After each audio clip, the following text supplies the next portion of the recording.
Hello there, ladies and gentlemen, Sigvor here and welcome back to another video. So in this one we're going to test out a bit the Twin Blade and use it with like two teams and kind of get the idea of it. I'm not going to be able to performance test it yet because the health on the enemy bosses is still very low yet. I'm not going to be able to compare it with any damage I've done so far because now I also get passive stats from it. So it's also 3000 attack that's incoming. But yeah, this is going to give you, first of all, a chance to armor pierce, but this is not necessarily something you have this artifact for. This is the trigger for it, because it's going to give you more damage on the armor pierce basic hits. So this, even at level 10, doesn't give you 100% armor pierce, but that's irrelevant because you can add it yourself on the talents. This is rather a requirement to trigger it than a benefit because you're anyway gonna go up to 100% just to activate it if it's worth it. But we'll see if it's worth it. The split between opponents is gonna be only relevant in Arena, and it might be good in Arena. But other than that, it's not gonna be too good in Soul Raids. And the destroyment of shields is nice, but it's gonna be very, very particular. Now, why I picked this team is because the artifact can be very good or very bad. We have this here, right? 300% team damage for basic hits and tag-ins. This is a damage modifier. This is the same amount that Zatanna gives. However, if you're to take Cyborg out of the Just League team and put Zatanna, Flash would deal tremendously lower damage because this type of damage on basic hits for Cyborg specifically for some reason is calculated in a different way. And it all comes down to how the attack on the artifact is calculated and added, which is something I have no idea until I test it out, which is exactly what I'm doing here. Of course, because of... Wait, I can't tell. No, I don't think it's... Am I getting too many damage values there? No, I think I'm fine because I have 4 fast attack hits. I'm trying to figure out if it's added on top or separated in different instances of damage, as for example the Jokerized Veterans damages. But it's very hard to keep track of as we hit fast attack hits. I need to hit a swipe. That is not a fast attack hit. Oh yes, it's applied as the total separate instance of damage. I see. So this is on one hand good because it seems to be applied by every single fast attack hit you do, which makes Just League Flash actually insane if this gives him a decent amount of damage, which I can't tell yet. However, it's kind of bad because if it's a separate instance of damage like that, like we've seen it with Jokerized Veterans, that's not going to be affected by crit chance and crit damage, so it's going to be a flat value. But it's very weird because it's kind of literally the same damage I was getting on my normal hits. I don't know how that's supposed to work, but unless I'm stupid, unless I'm dumb, which is always a possibility, eh? It's always a possibility. It seemed that thing was doubling my damage, which is kind of nice. And a pretty good first impression. Let's see how it goes on King. Excuse me. With King, it's gonna be far easier to discern this because he's not gonna have that many fast attack hits. So how do I get armor pierce on his ass? Nah, let's try with Manta. Or Joker. Nah, that's so much better. Joker without EPI. I think it still kills this. I guess we can give him a classic Wonder Woman and a classic Superman for crit damage and defense reduction.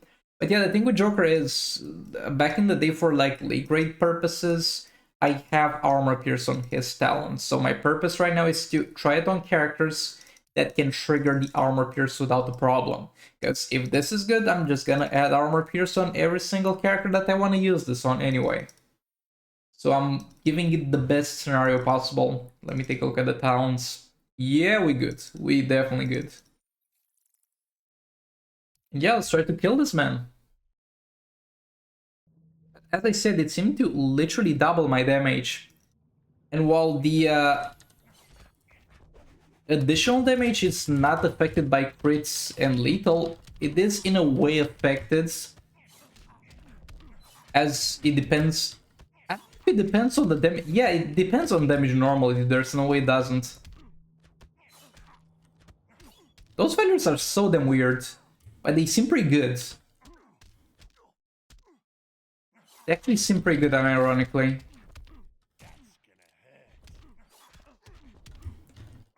At no point I had any idea it would be done like this in separate values. But it seems like at level 1 it's literally doubling my damage. You can see it's literally mirroring the values, which makes absolutely no sense to kind of what it's saying on the artifact, or it does. Does it give me exactly 100% of my damage reflected back to the enemy? Hold on. I don't know, I'm gonna read the artifact afterwards. But the idea I'm getting is literally it's mirroring my values. Ah, by the way, we need to reduce his defense if we want to kill him, actually. And I need to play this a bit more seriously.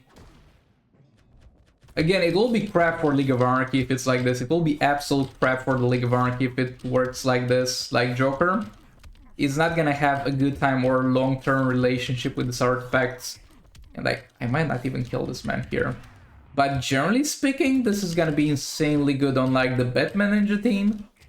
Maybe Kim Flint's Sako Man as well. Manta Justice team. Though yet again, it's kind of too small of a testing so far to come up with a definitive idea in that regard.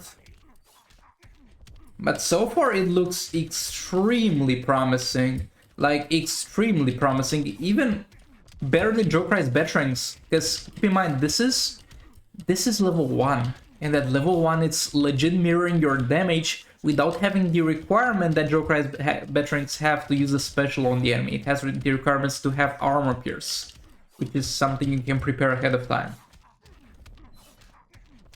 Yes, so far? Bro, so far this looks like it has the possibility to be the best artifact in Injustice Mobile. I think I could have killed this man if I didn't mess around at the start. Doesn't matter, it's irrelevant, I'm not racing anywhere. But yeah, this looks so much better than I could have ever expected. Though yet again, there's a lot of problems that could eventually come to this. It might not scale well.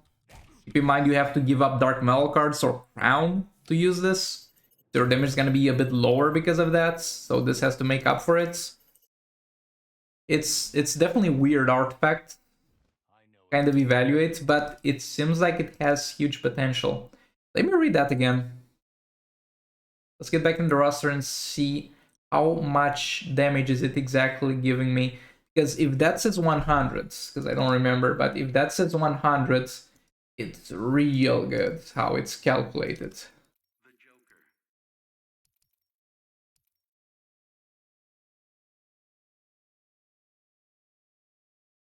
It should be 120, but for some reason it seems to be exactly 100. However, this value, as I said, seems to be calculated differently. Like, an attack hits, it's gonna hit an armor pierce, and then it's going to proc this afterwards. And it might work because it needs to first register that you need an armor pierce hits for this value to trigger. But yeah, this honestly looks absolutely insane so far, though I could be wrong, and this could be trash in the long run, but from what I've seen in those two fights, he's literally doubling your damage on basic hits at level 1. Boy, I'm excited about this. But yeah, thanks so much for watching. Like the reflected, disliked if you disliked it, and I'll see you on the next one. Goodbye!